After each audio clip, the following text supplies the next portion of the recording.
Welcome back to my Weston Turville course vlog. If you haven't seen the front nine, aka part 1, click the card on the top right of the video. If for some reason you're only interested in the back 9, then stick around as I sum up the first 9 holes. They were okay. Mixed is probably a better way to describe them. 2 errant drives cost us scores on 2 holes, and putts weren't dropping, hence the 13 over score that we'll try to put behind us going into this back 9. We start with hole 10, a 189 yard par 3, playing straight into wind today.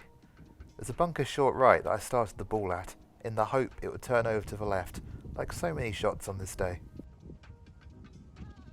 Guess where that went? Didn't see it come back up either. I think it's just buried itself right down.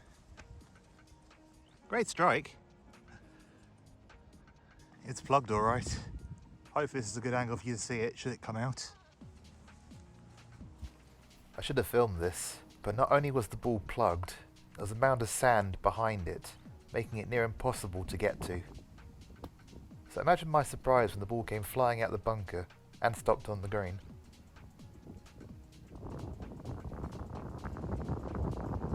So I had this putt for a par and an unlikely sand save. And if I'd hit it, it would have been in.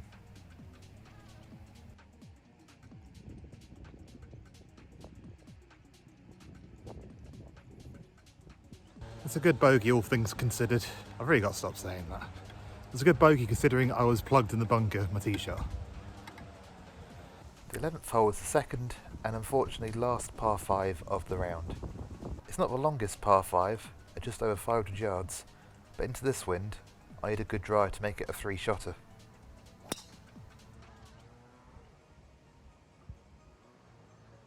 Ask and ye shall receive.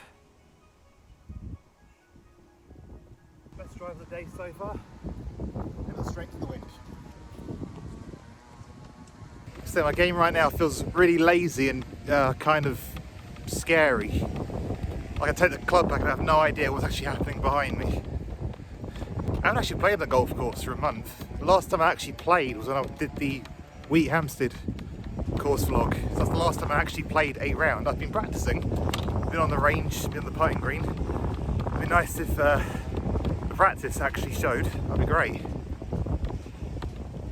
It's too far to carry that ditch into wind without, bouncing it over. So 9-iron, laying up.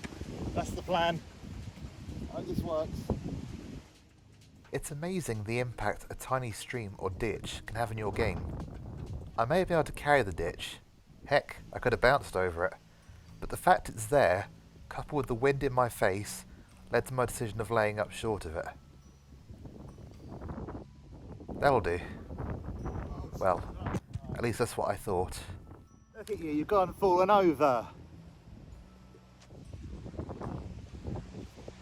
I ended up quite a way short of the ditch, and to make matters worse, I found myself in the divot of what I believe John Robbins would call a bigger boy. Mind you, it could have also been a woman's divot. It's hard to tell them apart. Despite this, I still took out my 4 hybrid to get as close to the green as I could.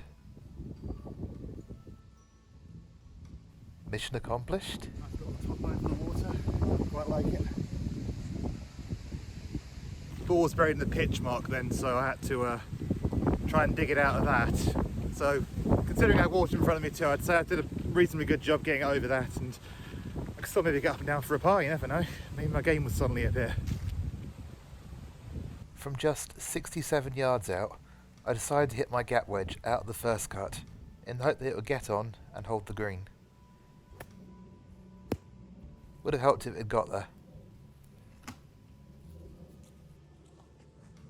Let's try a different approach. An 8-iron bump and run up the slope. That gives us a look at bogey. We've already holed 1 long putt on a par 5 today. Can we hold another? I thought I was putting downhill. And now that mistake has cost us another shot, and we're walking off this par 5 with a triple bogey 8. Not good.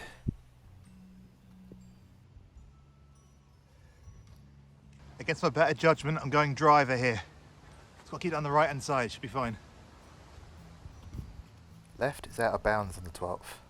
The hole is short, but does not make it easy. You can see that both sides are tree lined, which makes the hole very narrow indeed. Therefore, there are worse places to go than this off the tee.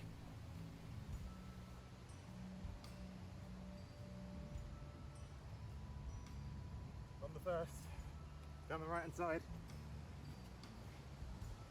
I need to go straight over these red trees in front of me. That's a good line for me to be on. About 160 to the green. Probably not going to get there, so probably going to hit a 9-iron or a pitching wedge, just get back over. Put it back in. Like I said, there are much worse places than this to end up. Middle of the first fairway, and I'm looking to flick the ball over the trees and close to the green with my 8-iron from about 150 out. Oh dear.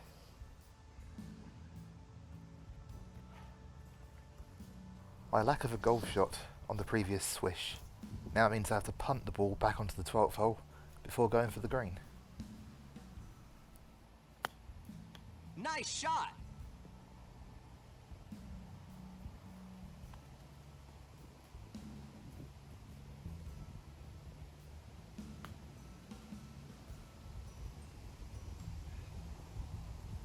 I really hate stupid crap like that. Just needed to hit a golf shot and it would have been back in play, but nope. Now we're trying to get up and down for a 6 from God knows how far away. Not far, in fact, which makes the second shot even worse. I decided to bump and run this one, as it felt like that's what I've been doing all hole. Great bump, poor run. That smash stopped perfectly short of the green. Okay, this putt's to save 6. Just what I wanted. Okay then, let's save a 6. Space grapes are getting slower. Alright, how about a 7? Okay, 7's fine. We're allowed a 7, apparently. There's a bit of a walk to the 13th tee. You have to walk along the length of the clubhouse, past the first tee, past the putting green, and past the 18th green, before you reach this par 4. As we already established, if you can't see the flag from the tee, it's a par 4 for the rest of the round. This shot suited my eye more than the previous hole, the result being a long drive that finished just off the left-hand side of the fairway.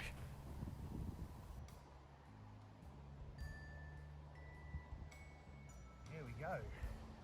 They've hit him off golf shots in this hole now, just lump it around for a bogey, I guess. Just off the fairway, about 160 in, gonna hit 6-iron despite the fact I'm going into wind. So once again, I'm left with around 150 yards into the green, except this time I had a 6-iron in my hands. Time to make a score.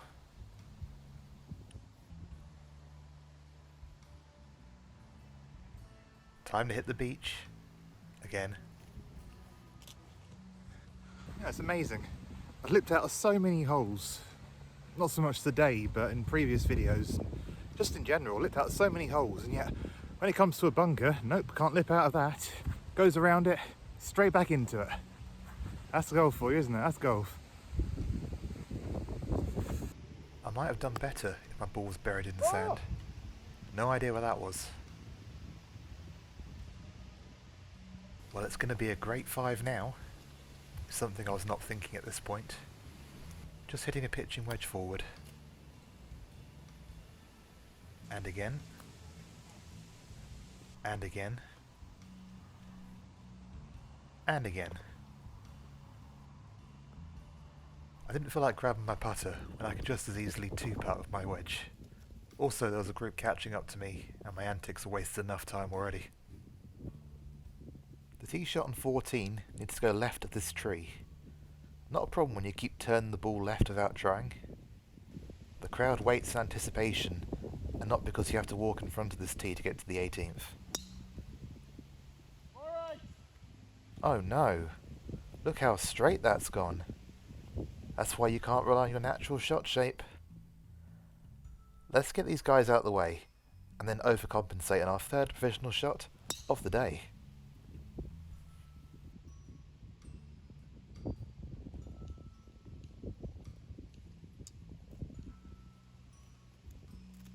Oh, I'm getting sick of this. First shot, brilliant strike, and just didn't do what it's been doing all day and draw back round. So that's gone straight into the long rough, which I'm going to try and find, but probably won't. And the second one drew nicely, but went straight in the middle first of all. So I guess either way I'm screwed. Yeah, this ain't my first shot. I was lucky to find this one. I'm just going to punt this one back into play and go from there. A decent drive would have put me a few yards further back than the 63 I have into the green. Best case scenario now is I hole this. Failing that, try and get up and down for the provisional par.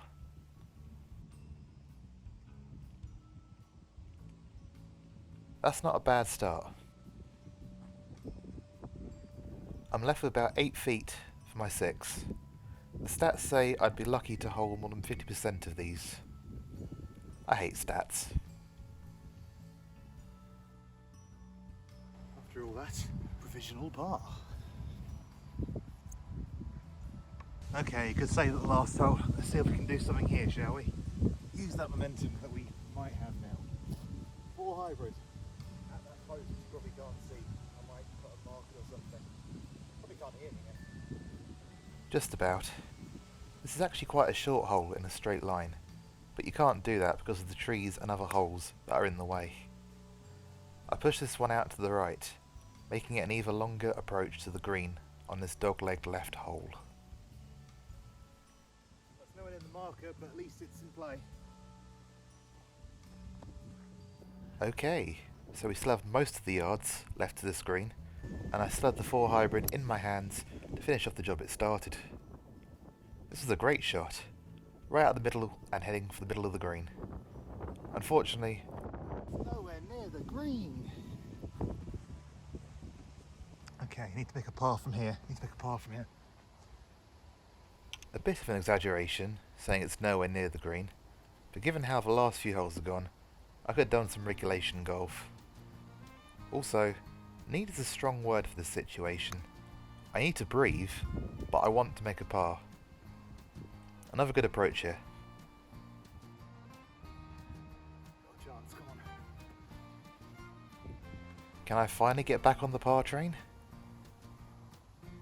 Yes. Just. Thought I'd stop that on the edge then. Come on. How about one last crossover? No, not that kind of crossover. The 16th hole is a par 3 that plays back over the 15th to a tiered green. The flag was in the back tier today, so I needed to get the ball back there.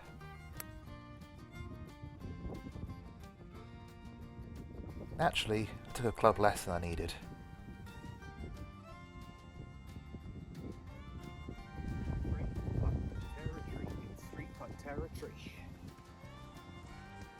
Hello down there. Given my track record, I was staring a bogey in the face. Could I break the cycle?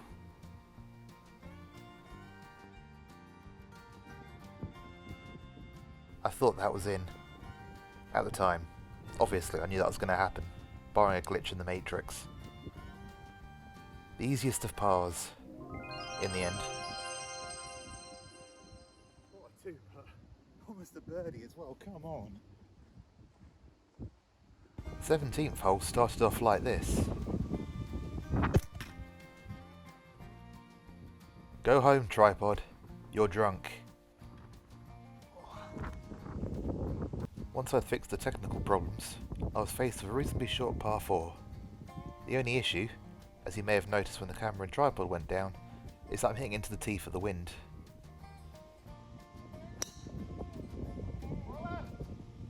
It went left, unsurprisingly. What was surprising though, was how far it had gone, and how far I had left in. Less than 100 yards to reach this green, and yet I'm still holding a pitching wedge. I need more distance. Not right now though. right on the flag and it's gone down just through the back of the green. Amazing. I decided to putt from the fringe grass, despite getting up and down on each of the last 3 holes. I don't think that even bobbled. I just need to hit it harder. There's a lot of meat left on this bone. Fortunately, I love meat. 3 pars in a row.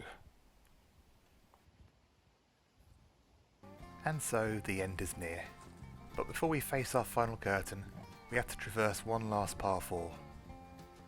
One last drive. Let's make it a good one, down the left hand side.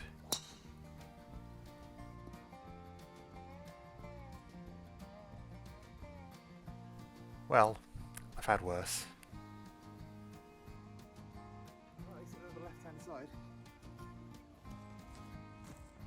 And normal reservice resumes at the last.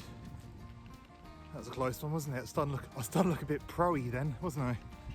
3 pars in a row, but I mean, you can still make it 4, you never know. It's just, it's a bit more unlikely now, but let's see if we can escape with a 5, and it's not a bad finish, really. Just a few bad holes today. In fact, not even bad holes, just a few bad tee shots, really, and then the odd top here and there. Other than that, though, it wasn't actually too bad. Just need to get up and down a few more times, and then we'll be cooking. There are worse places to miss. 240 yards in, just got a 7-iron, nothing stupid. 7-iron wedge.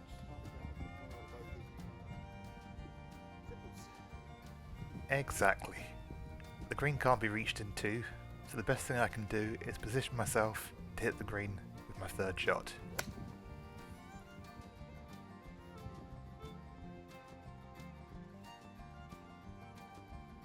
And just a wedge from there. The plan was to hit a wedge in from here. Having arrived at the ball, I had another idea. It's time for another bump and run onto the front of the green.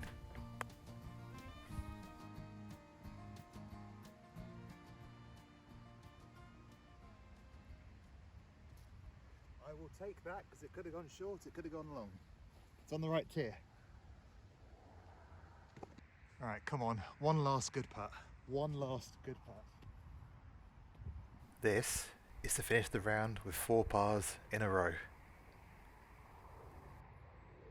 What? You thought that was going to drop? Why would you think that? Because the video was titled, "What a Finish, I had to par my way in"? Looks like you got clickbaited, my friend. In all seriousness though, that was a good finish. I need more holes in my rounds like those last 4. The scorecard was ruined today by some errant tee shots, but the game is starting to look a bit more solid. I would have easily broken 90 without these and the mid-back 9 implosion. I've played Weston Turville a few times, and each time the course has been in great condition, and surprisingly quiet. The price of a round varies depending on the time of day, but peak time costs £20 during the week and £22.50 at the weekend. I wouldn't recommend using the practice nets. I lost my first ball of the day here when it went flying through a hole in the back. No one got hurt. Honest. The chipping area leaves much to be desired, but the putting green looked pretty good. All in all, it's a course I'd recommend checking out if you're in the area. All that's left now is to reminisce over my 3 best shots and to say thank you for watching, and I'll see you in the next one.